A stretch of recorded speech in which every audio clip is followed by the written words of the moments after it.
টেকসই উন্নয়ন ও পরিবেশের সুরক্ষা নিশ্চিত করতে পিচ ঢালাই ও আরসিসি ঢালাইয়ের পরিবর্তে ইউনিব্লক দিয়ে নির্মিত বিয়ানীবাজার পৌরসভার রাস্তাগুলো নজর কাটছে সবার।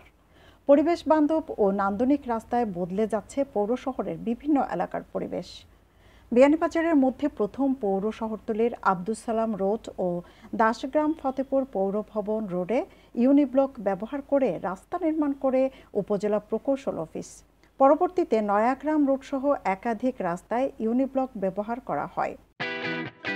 শৌখিনতায় নবাবী আভিজাত্যের পাঞ্জাবি নিয়ে নবাব আরুন পাঞ্জাবি এখন বিয়ানীবাজারে। এখানে পাবেন শিশু, কিশোর ও সব বয়সী পুরুষদের জন্য বাহারি ডিজাইনের পাঞ্জাবি। নবাব আরুন পাঞ্জাবি একক পাঞ্জাবির নির্ভরযোগ্য প্রতিষ্ঠান। জামান প্লাজা, দ্বিতীয় তলা, বিয়ানীবাজার। ইটের বদলে ইউনিব্লক ব্যবহারে রাস্তায় সৌন্দর্য বৃদ্ধি পাচ্ছে। একই সাথে বৃষ্টিতে পানি জমাটবদ্ধ হয় বলে বৃষ্টির মৌসুমে চলাচল হয়ে ওঠে অনেকটা সহজতর। দেশের সাথে তাল মিলিয়ে চলতে গেলে এগুলার কোনো বিকল্প নাই। এখন আগর যে আপনার বর্তমানে যে আজকে 41 ডিগ্রি 42 ডিগ্রি সেলসিয়াস বর্তমান তাপমাত্রা, সামনে যদি আরো বাড়বো তার পূর্বাভাস হইল গিয়ে একটা এটা ফিজ গলি যায়।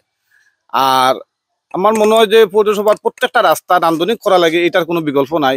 আপনি ইন্ডিয়ার যাক, মালয়েশিয়া যাক, থাইল্যান্ড যাক, দেখবা বড় বড় হাইওয়ে রাস্তা তারা ওই ধরনের ব্লক দিয়া করিয়া রাখছে এবং তাদের এই রাস্তাগুলো হাইওয়ে মানে ব্লকগুলা করিয়া করার কারণে একটা জিনিস হয়, তাদের রাস্তাগুলা কোনো সময় লং টাইমও লাগি ইনজুরি থাকে না। আমার কাছে মনে হইলো এই নিত্য নতুনটা আমরা বিয়ানীবাজার পৌরসভা লাগে খুবই দরকার। আমি যেটা মানে এই লাইনের কিছুটা জড়িত হিসাবে আমি জানি, একটা ইটর গ্যারান্টি আছে মনে করেন 60 থেকে 70 বছর।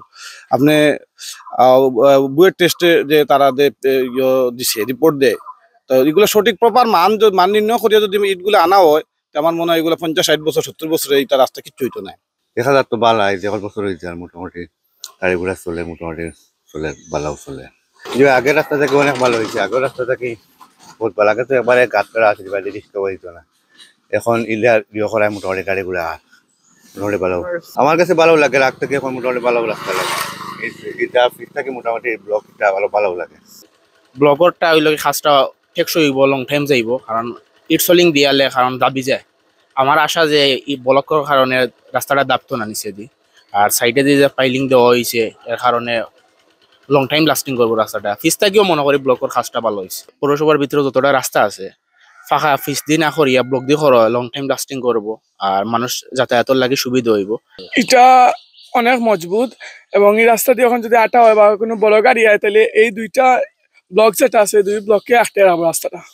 ব্লক দিয়ে রাস্তাটা করা রাস্তা দেখতেও সুন্দর লাগে, আগের তুলনায় অনেক ভালো। ভালো, কোনো সমস্যা না, ভালো হবে। আগ থেকে ভালো হয়েছে আলহামদুলিল্লাহ। আগে আসলো ফিস হলো রাস্তা ভাঙ্গা আসলো, সুন্দর হয়েছে। মূলত ইটের বিকল্প হিসেবে ইউনিব্লক ব্যবহার করা হয়ে থাকে। সিমেন্ট, বালু আর পাথরের সংমিশ্রণে তৈরি 50, 25, 15 সেন্টিমিটার দৈর্ঘ্য, প্রস্থ ও উচ্চতার এক একটি ইউনিব্লকের চাপ ধারণ ক্ষমতা ইটের চেয়ে দ্বিগুণেরও বেশি। পাশে লাল রঙের ব্লক ব্যবহার করায় যানবাহন খুব সহজেই রাস্তার পরিমাপ অনুযায়ী চলতে পারছে। রাস্তায় যানবাহনের বেশি ভার বহনের উপযোগী, এতে সৌন্দর্যও বাড়ছে। পরিবেশ বান্ধব ইউনিব্লক দিয়ে রাস্তার নির্মাণ খরচ একটু বেশি হলেও রক্ষণাবেক্ষণ খরচ অনেক কম এবং রাস্তার স্থায়িত্ব অনেক বেশি। তাছাড়া বৃষ্টির পানিতে রাস্তা নিমজ্জিত হলেও থাকবে নিরাপদ, এমনটাই দাবি সংশ্লিষ্ট দায়িত্বশীলদের। সৈয়দা আঁখি হক, এবিটিভি।